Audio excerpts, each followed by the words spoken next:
Amy, let me tell you about a magical place that is so exactly designed to be enclosed space, year-round fun for the whole family that I bet you already know what I'm going to say before I even say the name. Let's say it together on 3. 1, 2, 3.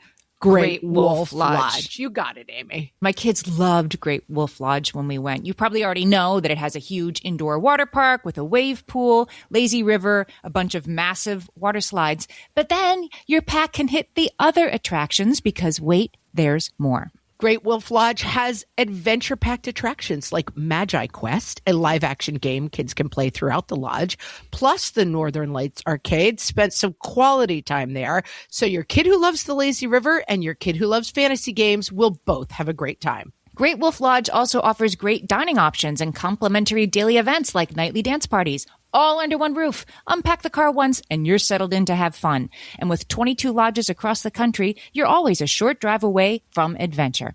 We've both had such great times at Great Wolf Lodge, so bring your pack together at a lodge near you. Learn more at greatwolf.com and strengthen the pack. We have a best of interview this week. This is one of my absolute favorite interviews we have ever done on this podcast, Margaret. Amy, it's not only your favorite interview that we've ever done. This is the episode that we get.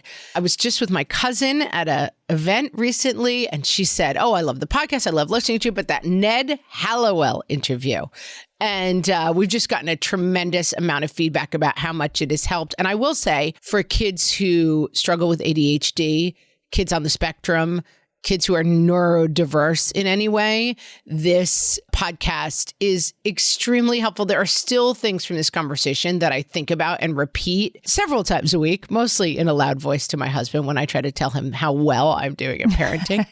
But even for my kids who are neurotypical, I have found that there's a lot of just kind of solid advice here. He's so great. So Ned Hallowell has written 20 books on ADHD. He's been doing it since the 90s.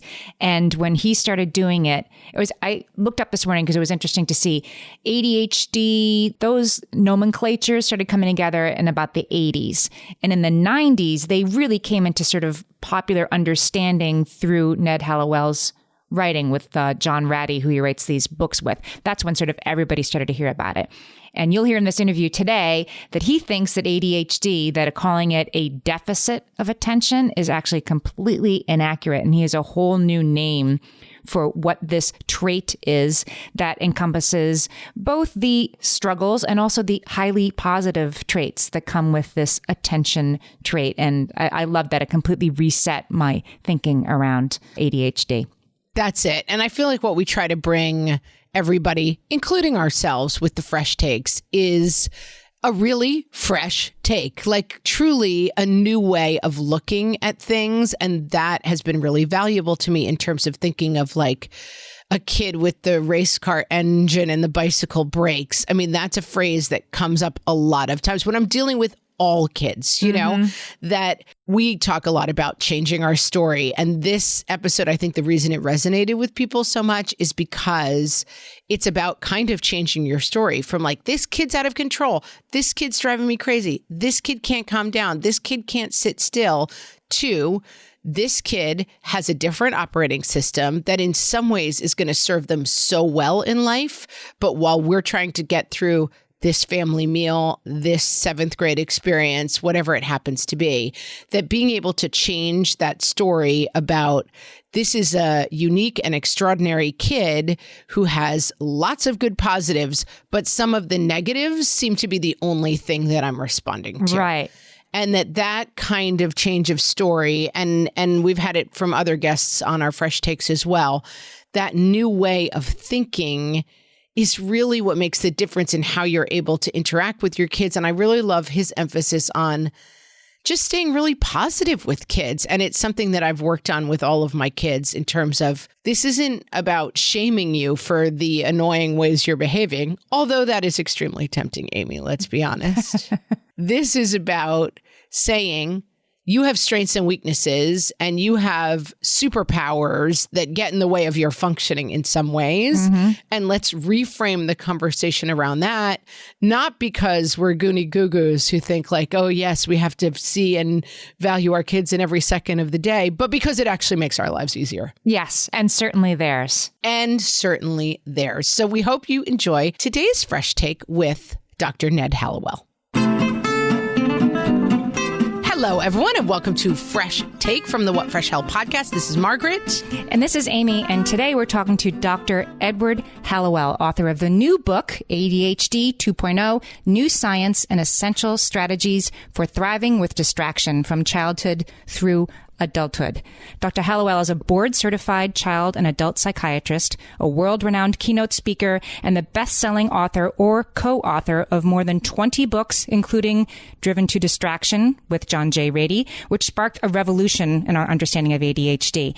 Dr. Hallowell was a Harvard Medical School faculty member for 21 years. He's a columnist for Attitude magazine. He's also the host of the podcast Distraction. He's the founder of the Hallowell Centers in Boston, New York City, San Francisco, and Seattle, and he lives in Boston with his wife and their 3 children. He truly wrote the book on ADHD. I'm so excited to be talking to you today. Welcome, Ned. Well, thank you, Amy. It's really nice to be with you, and I love the title of your podcast. It really says it all. There's always something new. Well, Amy and I are both people who have ADD that has affected our lives and our parenting, and ADD can sometimes be a real what fresh hell kind of a situation. And so just as being a parent, and you put the two together. And exactly. Amy has an expression, there's always a thing, there's always a thing and a thing. And ADD is one of those. There's always a thing. Yeah, there's always a thing. So this book is all about sort of what's new in the field. Yeah, I guess the first thing that's new in the book is we give the condition a new name. The name, when I first learned about it in 1981, it was called attention deficit disorder. And then in the 90s, they threw in the H, so then it became attention deficit hyperactivity disorder. And, you know, those are all out of the medical model, which is rooted in pathology. You know, you go to the doctor not because you feel well, but because you feel bad. So it only stands to reason that medically based conditions would have a pathology slanted name. So, and that's fine. But when it comes to this condition, it's totally inaccurate. And it also conveys a kind of stigma, a kind of shame, a kind of feeling less than. And those are very damaging. So it's more than just cosmetic. It's more than just semantics. It really gets right to the heart. I mean, you get this diagnosis, you're told you or your child has attention deficit hyperactivity disorder, and you feel like you've just been punched in the gut. You don't really know what it means, but you know it's bad. Right. Sounds bad, so it must be. Yeah, exactly. And so the fact is, the description is inaccurate. I have the condition myself, so I say we don't have a deficit of attention. Quite the opposite. We have an abundance of attention. Our problem is to control it. And then the disorder, I don't see it as a disorder. You know, I went to Harvard College and medical school. I've written 21 books. I've been married 31 years. I've got 3 wonderful kids. I don't have a disorder. I have a brain difference. And so I see it as a trait. If you manage it properly, it becomes an asset. If you don't, yes, it can ruin your life. So it has the potential to be a disorder, but it also has the potential to be a superpower. And so we've renamed it Variable Attention Stimulus Trait, VAST, V-A-S-D. And I think it's a whole lot better to be told that your son or daughter or you have VAST, because it does imply the vast nature of this condition, which is all-encompassing, and does not convey a sense of shame and pathology the way ADHD does. So, and attention and stimulus are sort of the 2 key elements. You know, our attention is always moving, and so we have variable attention. And then stimulus, we're always looking for high stimulation. We're always looking for something to pump up the volume. So variable attention stimulus trait, VAST. And we offer that as a way for parents to convey to their kids they have a vast mind, they have vast potential, they have vast opportunity, all of which is true. And then the challenge to turn this trait into an asset is to learn to control attention and stimulation. So the first item in the book that we offer that's new is the very word itself, the very term itself, the acronym, VAST. I think it also brings us past what I think Amy and I probably grew up with, learning this term ADD, and it's become this kind of major catch-all for every range of behavior. And then a lot of the discussions around it are kind of like, oh, that's an ADD moment, or everyone's medicating what used to be called childhood, and those kind of discussions that I think are not useful for anybody, because they demonize kids who have maybe need help functioning, and then they kind of lump everybody together and like, this used to be childhood, now everyone's just medicating into zombies. Not true. Right, not true at all. And also, as you say, when it's used casually, it's never complimentary. Exactly. When you say he's so ADD, you don't mean he's so creative, original, interesting, and dynamic. You mean he's a pain in the butt. And so, we want to take it out of that stigmatized realm where it does not deserve to be. I mean, the fact of the matter is, most of the people who are the game changers in this world have VAST, or ADHD. Your books have been so helpful to me because I have a child with ADHD, and ADHD has always irked me in a different way, the term, because my child is inattentive, not hyperactive at all. And so it took us a little bit longer to figure it out, I think, because we were looking for something that wasn't there. His leaky attention at times wasn't bothering anybody else. He wasn't standing on the desk. And so it took us a while to figure it out. But how your books have helped me, because of course it can be frustrating to parent a forgetful child. Your books always help me reframe. In this newest book, you give the example of when a parent might say to a child with ADHD, we're leaving in 10 minutes. And so you need to get your shoes, your this, your that, right? Your water bottle. All the ADHD brain will hear is, you have 10 minutes. You don't have to do anything, right? You're free for 10 minutes. Right. And I have, I think, in the past been guilty of, like, why do you not listen to me? You are listening. They're listening. They're just not hearing what I'm intending at all. Right. That's because in our world, in the world of ADHD, time is fundamentally different. We just don't experience time the way others do. In our world, there are basically only two times. There's now and not now. So when you say we're leaving in 10 minutes, not now. And that's what registers, until you say we're leaving and then, oh, now. So we have this binary conception of time. And as a result, as we get older, we tend toward procrastination because it's not now. Until not now is almost now. And then in a panic, we get it done. And what happens in a panic is you put out a lot of adrenaline.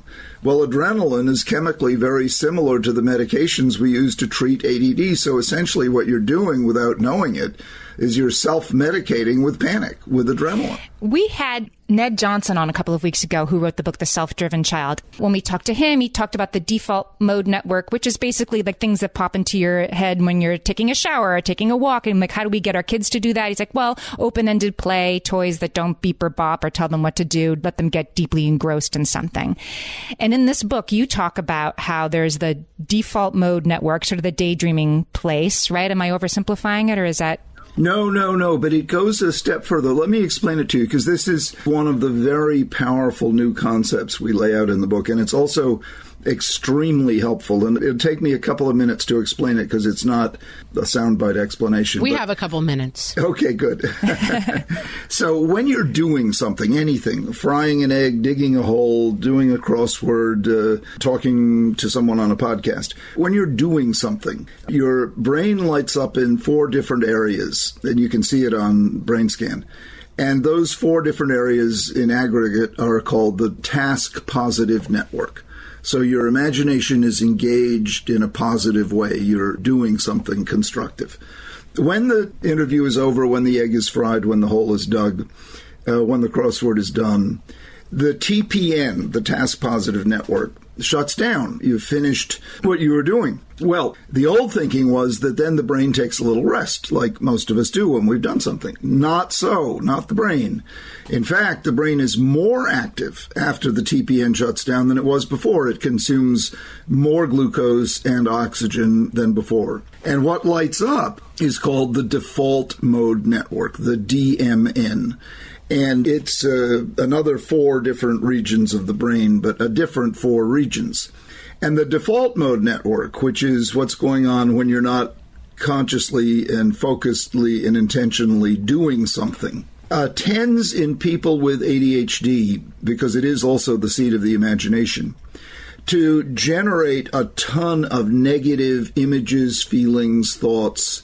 This is why so many of us with ADHD brood, ruminate, fixate on the worst. The DMN is pumping out a stream of negativity, of you're terrible, life is terrible, I'm stupid, I'm ugly, I haven't lived up to my potential, I'm such a loser, how can I ever function at all, nothing's good, I've never lived up, I've never, blah, blah, blah, blah, blah, blah, blah.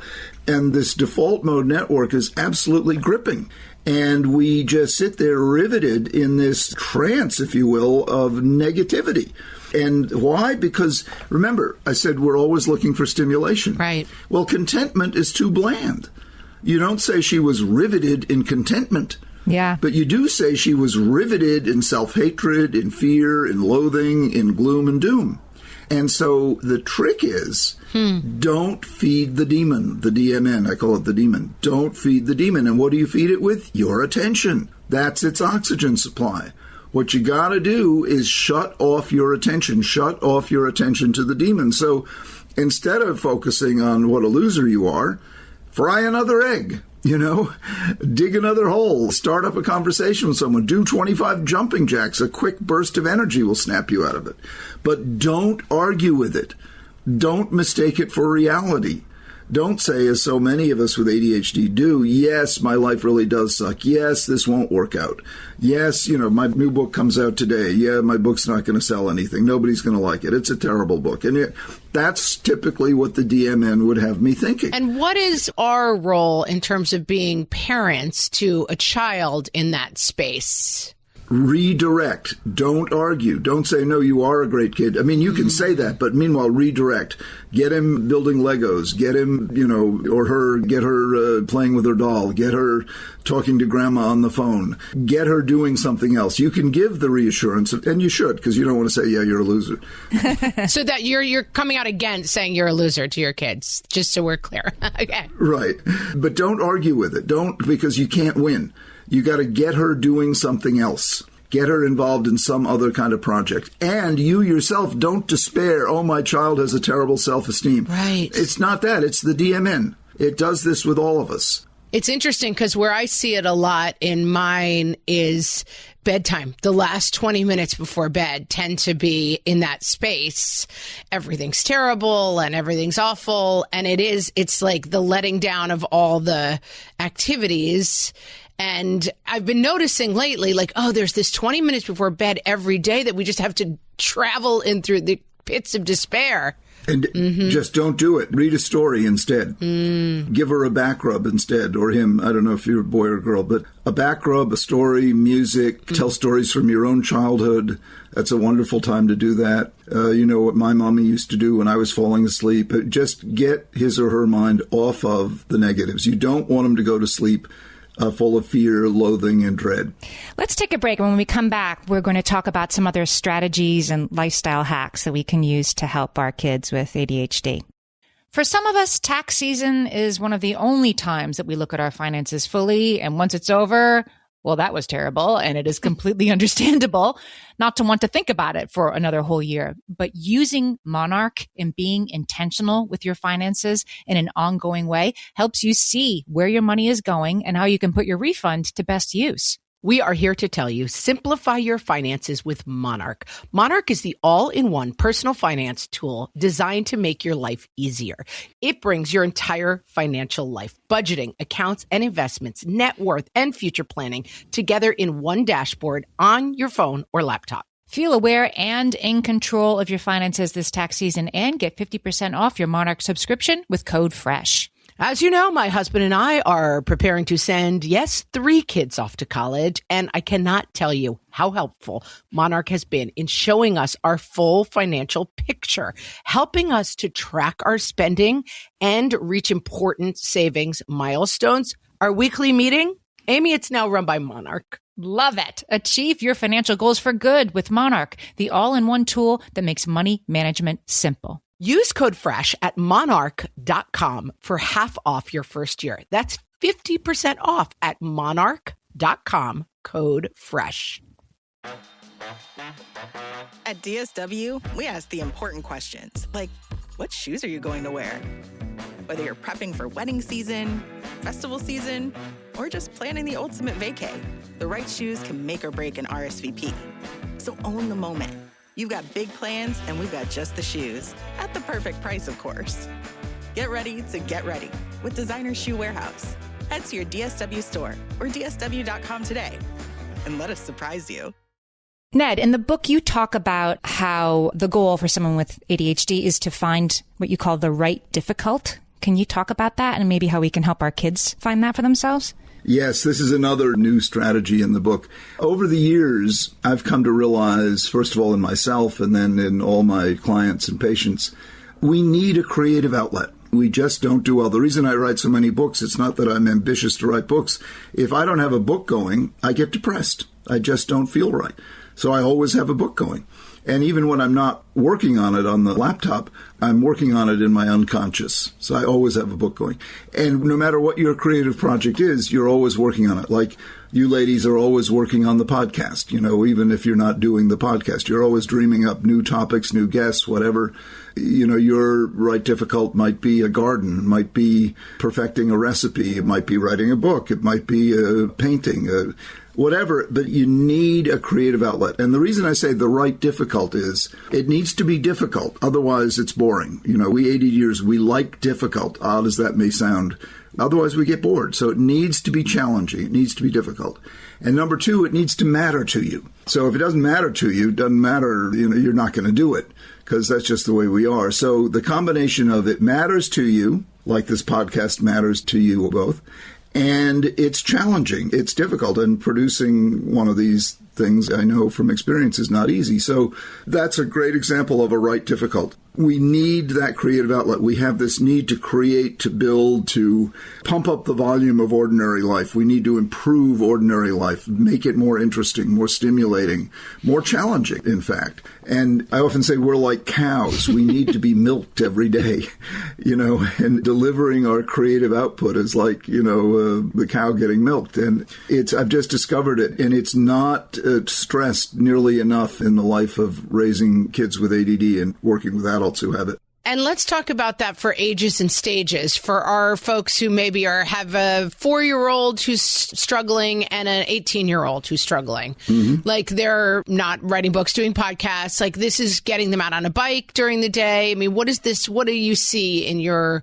clients? What does it look like? Oh, and 4-year-olds are creative wellsprings. I mean, so sure. Give them Legos and see what they do with it. Give them mud and see what they do with it. Give them finger paint, see what they do. Give them a paper and pencil, see what they do with it. Give them a bunch of blocks or cans or junk and see what they do with it. I mean, they're just little creative brains are so ready to synthesize and build and grow. So physical, tactile, though. So video games don't count as right difficult. No.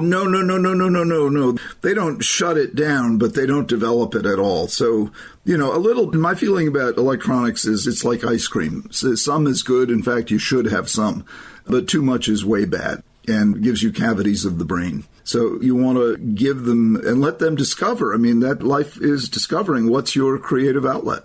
You know, I discovered fairly early on that writing was mine. For some reason, I was drawn to writing. Someone else will discover maybe when she's a little girl, it's dress designing as she dresses up her dolls or whatever it might happen to be. You know, childhood ought to be a time of creative discovery, and that's the beauty of play. What would play, by my definition, is just any activity that engages your imagination. So you want to always have your kids imaginatively engaged. And that's where they discover, you know, what do they want to come back to over and over again. And it can be their superpower, right? I have a nephew who loves to make comic books and create characters. And I mean, he does it. Like, I always think of the line in Hamilton, he writes like he's running out of time. That's how my nephew creates these comic book characters. And you talk in your book about Dave Pilkey, who wrote the Captain Underpants series. Right. That he also did this as a child and spent most of his childhood sitting in the hallway for disrupting class. Right. Exactly. You know, he was... Dave Pilkey is one of my heroes. He was not only sitting in the hallway, but he was spanked frequently with a board because he could make people laugh. And this went on every year during his schooling. He went to a Lutheran school in Ohio, and it was brutal. And he came out of it, instead of feeling bitter and cynical, he came out of it with this incredibly generous heart and desire to make children happy and laugh. And his series of books have sold over 80 million copies. I think we've bought like 1 million of them at my house. So can you talk a little bit about the role of positive connection? I thought this was it's something you kind of know, but it was illuminating. Yeah, and this is another it's old wine in new bottles, really, but, because the power of connection has been a major theme, starting with Jesus, who told us to love one another. And that really is the most important thing you can do in life to produce good results, is positive connection, the power of positive connection. And have we ever learned that lesson during COVID, when we've had to keep our distance and disconnect in so many ways. But, if there is one key to a happy, long, and successful life, it is to lead a life of positive connection. And that's what parents should do. Instead of trying to angle to get your kid into an Ivy League school, which is only a few people can do, instead do what everyone can do, which is to have a childhood of positive connection to relatives, to friends, connection to a dog. I dedicated this book to dogs, by the way. Dogs are so wonderful, or a cat, but have a pet if you possibly can. Connection to nature, connection to the world of information and ideas, connection to a creative outlet. Positive connection is the driving force for pretty much everything good in life. And the flip side of that, unfortunately, is that disconnection, alienation, is the driving force of pretty much everything that's bad. Depression, underachievement, violent behavior, drug abuse, suicide. It's all about disconnection. Now, the beauty of that fact is connection, unlike IQ or other elements that are kind of fixed, connection you can operate upon and change. Everyone can have access to a connected life. And particularly if the parents are intentional about it. And again, another beauty of connection is it's free, largely, fun, and good for you. Really good for you. Far more good for you than most people realize. So much so that I call it a vitamin. I call connection the other vitamin C, vitamin connect. And do you think it's fair to say that sometimes when you have a kid who is exhibiting what are considered difficult behaviors at school, it's harder for kids to connect. There are certain kids for whom connection is very easy. It's easy for adults to connect with a kid who runs up to you at the door and is like, come, let me show you my doll. Can I sit in your lap? There are certain kids who are naturally connecting. And I find that there is an element in which this historical ADD, ADHD, now vast, it can be disconnecting for kids, and then it becomes kind of circular in the wrong direction, a wrong direction spiral. Very much so. Kids with ADHD, as much as they want to connect, often do it in a clumsy or really obnoxious way. They're intrusive, they interrupt, they're rough, they put their hands on you, they spit without meaning to. They can be really hard to connect with, which hurts their feelings because all they're wanting to do is, be like a frisky puppy. Yes. But so they get their life gets started where they're not being invited to birthday parties, where they're being excluded, where they're being teased and shunned. And, that's the beginning of a long and difficult process. But once again, with the proper intervention, that can all be reversed.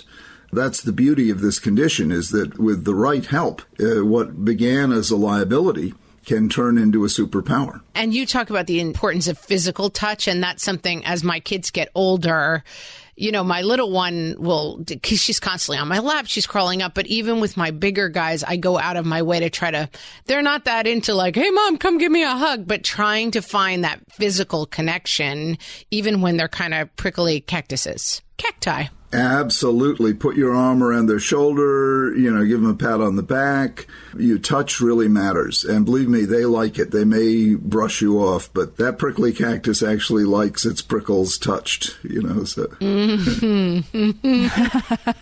Can we talk about the balancing exercises that you talk about in your book? I thought this was fascinating because my ADHD kid has always loved, we have a spinny chair at home. This child used to sort of, relax by spinning around in this chair 100 times. And this kid has incredible balance, likes to balance on things. And you have found that to actually be helpful. And can you tell us a little bit about that?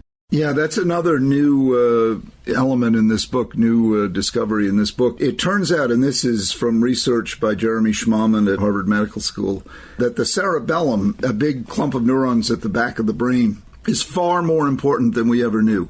When I was in medical school, I was taught that it was controlled balance, and so it does. But this clump of neurons, which occupies only 10% of brain volume, has 70% of the neurons in the brain. That's a staggering fact. So it turns out it is very connected through neural pathways to the front part of the brain, which is where the action is in ADHD, with focus and mood control and impulse control and all the rest. So, and the practical part of this is by stimulating the cerebellum, you indirectly stimulate the frontal lobes and you get big time improvement in ADHD, as well as reading, as well as dyslexia. So cerebellar stimulation is, I think, the most powerful non-medication treatment we've got right now. And how do you do it? It's exercises that challenge balance. So 10 minutes twice a day. Stand on one leg with your eyes closed, stand on a wobble board, sit on an exercise ball with your feet off the floor. These kinds of exercises done regularly are really good for ADD, and certain sports, skiing, skateboarding, really good for ADHD. Ride a unicycle. I mean, anything that challenges balance. If you want something to do every day, when you get dressed, don't sit down. So put on and take off your socks and underwear without sitting down. Do it near your bed in case you fall over. But just that alone is a good cerebellar stimulation exercise.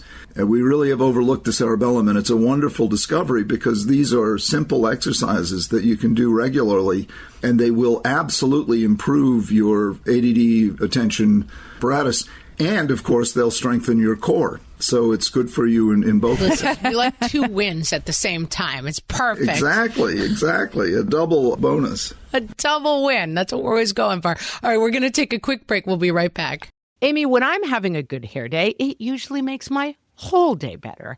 And that's why on every day, I'm taking Nutrafol. Nutrafol is the #1 dermatologist-recommended hair growth supplement brand, and it's the #1 hair growth supplement brand personally used by dermatologists. Nutrafol's hair growth supplements are peer-reviewed, NSF certified for sport, and clinically tested. Nutrafol offers multiple formulas for men and women tailored to different life stages and lifestyle factors, so you get support that's actually right for you. Adding Nutrafol to your daily routine is easy. Order online, no prescription needed, with automated deliveries and free shipping to keep you on track. Let your hair be one less thing to worry about. See visibly thicker, stronger, faster-growing hair in 3 to 6 months with Nutrafol. For a limited time, Nutrafol is offering our listeners $10 off your first month subscription and free shipping when you visit Nutrafol.com and enter promo code LAUGHING. That's Nutrafol.com, spelled Nutrafol.com, promo code LAUGHING. All my kids learned to swim when they were little. It was super important to me that they be confident and safe in the water. There was only one problem with that: taking them to swim lessons. I mean, the pools were freezing. There were always cranky adults doing laps right there. And it was definitely not, for any of us, what you would call fun. Amy, heard. But now there's Goldfish Swim School. Goldfish takes a really thoughtful approach to swim lessons, combining research-based teaching with a warm, kid-friendly environment that actually helps kids thrive in the water. Every detail at Goldfish is thoughtfully designed to create a golden experience, from shiver-free, warm indoor pools to comfy waiting areas for parents to professionally trained lifeguards on deck. Goldfish uses an approach called the science of swim play, which combines guided play with proven teaching techniques to help kids learn to swim, build water safety skills, and gain confidence, all at their own pace. Lessons are designed to meet kids exactly where they're at. If you've been thinking about swim lessons or just wondering where to start, this is a great opportunity. Right now, Goldfish Swim School is offering a waived membership plus your child's first lesson free at participating locations. Just visit goldfishswimschool.com/free to find a location near you and enroll using promo code FREE. That's goldfishswimschool.com/free, promo code FREE. Ned, I wanted to talk about medication. it's such a fraught issue for parents whose kid is ADHD. Do we start it? When do we start it? Are we bad for wanting to start it? Are we bad for having waited? Can you tell us what you've sort of learned over time? What's the new research on medication? Well, I call medication the most powerful intervention everyone fears. Right. The good news is you don't need to fear it. I mean, these stimulant meds have been around since, guess what year? 1937. Wow. So we have over 80 years of experience with these meds, and nothing lasts that long in the world of medication unless it's safe and effective. So the fact that people are so afraid of it is in large part an artifact of the press, that the press likes to play up danger and minimize good news. So rarely do you see an article, Ritalin changes lives for the better. Instead, you see Ritalin leads to drug abuse. Ritalin leads to suicide. Drug companies are making money off of Ritalin. And yes, there's no drug company on the earth that doesn't operate for a profit. And yes, Ritalin can cause untoward side effects. Severe side effects only when it's mismanaged, only when the doctor doesn't know what he or she is doing, or when the patient decides to snort it or inject it or in some other sell it So yes, there can be misuse of medication, but there can be misuse of pretty much anything. You can drown in water, after all. So when they're used properly, stimulant medication is an absolute godsend. When it's used properly, it's very much like eyeglasses.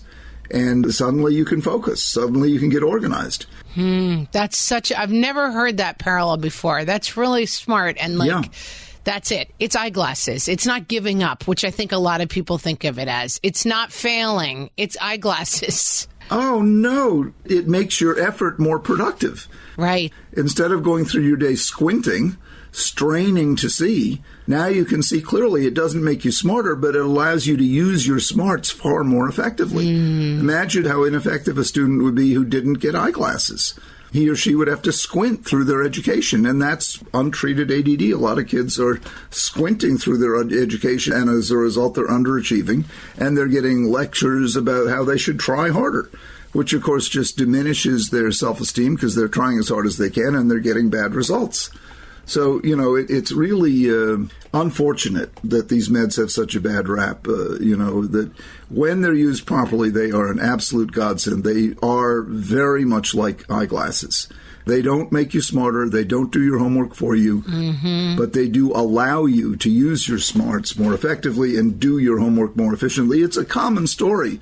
I'll see a kid who's spending 6 hours doing what should be 1 hour of homework. And when he gets on meds or when she gets on meds, they get the homework done in under an hour. And that's just a matter of being able to focus. Another analogy I use, untreated ADD is like driving on square wheels. It takes a lot of effort to get a short distance. Well, if the meds work, they round out your wheels. And so you can go a lot further with even less effort. And to take the metaphor to our audience, you can't not see the blackboard because your mom didn't teach you to see correctly. Exactly. And I think for a lot of moms, and, Amy and I have both walked this path, there is this feeling of this is something that happens to bad moms, or this is something that happens to moms who weren't strict enough, didn't do enough extracurricular activities. I mean, first of all, this isn't something that happens to anybody. This is, as you say, a level of vastness that some kids are lucky to be born with. I mean, but I think for us, that dialogue is taking a long time to change. Because also, to be honest, you do get the call from school that's like, I don't know what's wrong with your kid, but he forgot his laptop cord for the third time. And it is presented as this is your kid's fault, and as some extension, it is your fault. And then if you take medication, or if you let your kid take medication, then you've given up, right? Or you've fallen prey to the society that wants to medicate our children instead of you're doing everything the best you can. And that's just so ill-informed. I mean, if you're taking medication, you're doing the medically indicated step to help you remember to bring your cord. And the teacher should be calling and saying, gosh, this ADD thing isn't easy, is it? He forgot his cord again. Let's see what system we can develop so he'll remember it. Instead of blaming him or you, what you blame is the ADD. He's got a porous brain.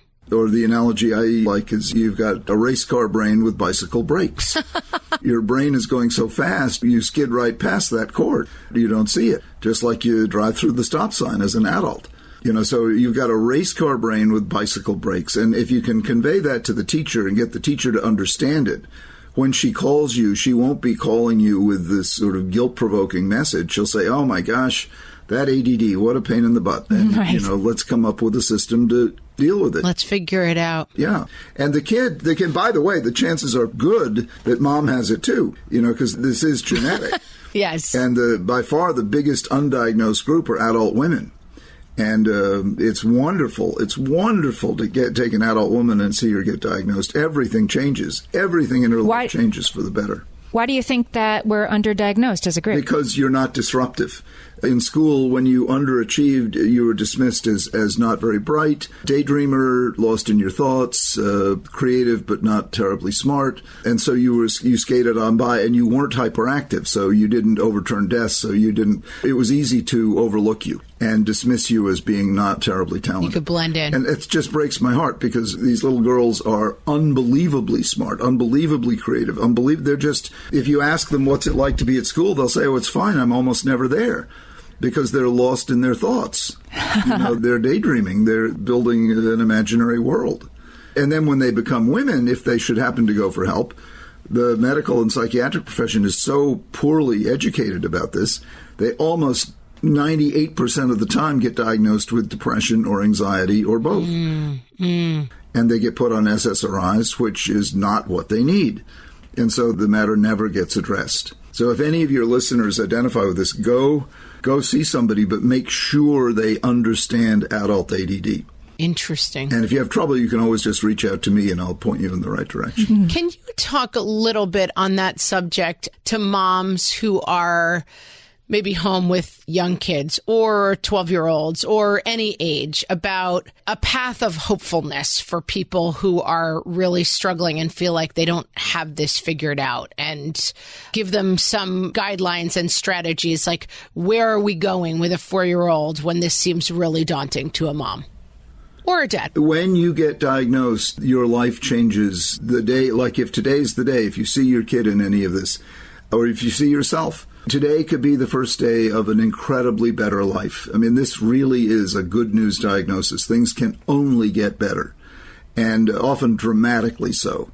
And, it starts with education. So get one of my books, or, by the way, I've made a whole bunch of postings on TikTok. I have about 50, 60-second video clips on TikTok. So if you don't want to read a book, go to TikTok and you can see these. Love it. You can see fun dances and this. Do you dance? And Ned talking about ADHD. But it's so much realistic hope. I mean, honest to goodness, the game changers in this world, the entrepreneurs. I mean, I have a documentary coming out profiling a whole bunch of people all of you have heard of who have this. I mean, and so I don't treat disabilities. I help people unwrap their gifts. And it starts with education. So if your child is gifted, but getting in his or her own way, driving you crazy, but, obviously has creative talent, learn about it and get the right help and start unwrapping his or her gift. And it's why I love my job. People go from struggling in despair, not knowing what to do, to just flying high. Is it labor intensive? Yes, it is, but don't do it alone. One of my first maxims is never worry alone. So find someone like me to worry with and to give you guidance based on knowledge, based on, I've been at this for over 40 years. And, I really know what a jubilant story of victory and success this can be. But I also know how horrible it can be, of struggle that, no improvement, and just day after day of frustration and feeling bad and feeling put down and misunderstood. But turn that hell into heaven. And that's what this diagnosis can do with the right help. That is awesome. I just got goosebumps when you were talking. I was So like, great. I could just picture all the people hearing this and saying, that's what I needed to hear today. This book provides hope. It's called ADHD 2.0, New Science and Essential Strategies for Thriving with Distraction from Childhood Through Adulthood. Ned, can you tell us where our listeners can find you on the internet? Well, you can go to my website, which is Dr. Hallowell, DrHallowell.com. And I have a whole bunch of information on the website, as well as how to reach me in my various offices. I'd love to hear from you. I love connecting with folks who are interested. And I'm on the various social media, TikTok, Instagram, Facebook, Twitter. And then, of course, the books are available. I have them on my website, my 20 books, as well as, the online booksellers. Everyone knows about Amazon, but there are other outlets as well. And if you do happen to get the book and read it, I'd love, love, love to hear from you, because I just enjoy connecting with my readers tremendously, and I do answer my emails. Fantastic. Ned, this has been an honor to speak to you. I love your work. It's really, really helped me in my parenting, and I'm so grateful to have had the chance to talk to you today. Well, it's an honor to speak to both of you. Thank you for the great work you're doing. Thanks so much.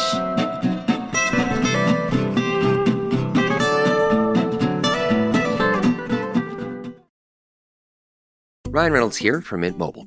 I don't know if you knew this, but anyone can get the same premium wireless for $15 a month plan that I've been enjoying. It's not just for celebrities. So do like I did and have one of your assistants switch you to Mint Mobile today.